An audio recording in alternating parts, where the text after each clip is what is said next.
Pertama sih kadang-kadang dia memang tumbuhnya tuh memang kuning, ya kan.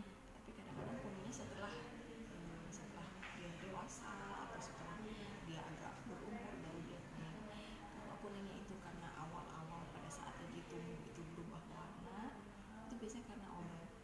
Jadi anak-anak pada saat dia kecil itu sering sakit-sakitan, dia sering minum konsumsi obat-obatan, itu biasanya tubuh gigi permanennya warnanya nggak bisa putih deh, dia agak berubah kuning-kuningan, makanya sampai ke arah keabuan bahkan ada ke apa ya, dia kawang dia banyak gitu. Jadi biasanya waktu kecil dia sering sakit. Kalau misalnya pada saat tumbuh gigi permanennya itu tadinya bagus, warnanya kuning putih, tapi tiba-tiba kok kenapa dia jadi berubah, lama-lama berubah ke arah kuning gitu. Itu bisa karena mungkin karena kebersihannya nggak bagus ya.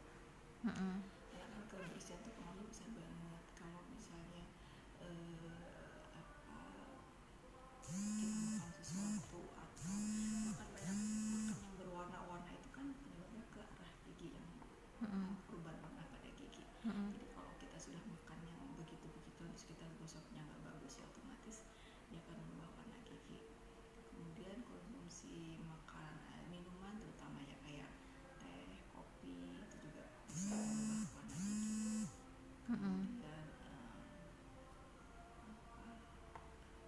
rokok juga bisa menyebabkan perubahan warna pada gigi. Sebenarnya banyak minuman-minuman yang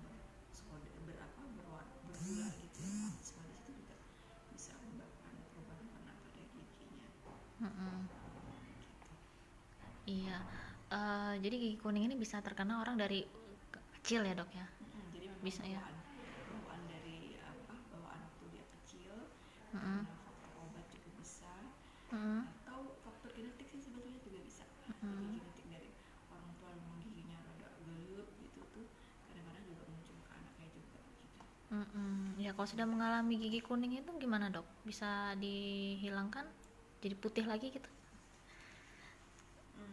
Sekarang sih banyak ya teknologi baru ya yang bikin merubah warna gigi. Ya tidak permanen sih, warna gigi tidak bisa dirubah secara permanen, dia terus akan berubah menjadi putih. Tapi paling tidak kita bisa melakukan teknik whitening ya untuk giginya, bleaching lah, kalau zaman sekarang orang menyebutnya bleaching.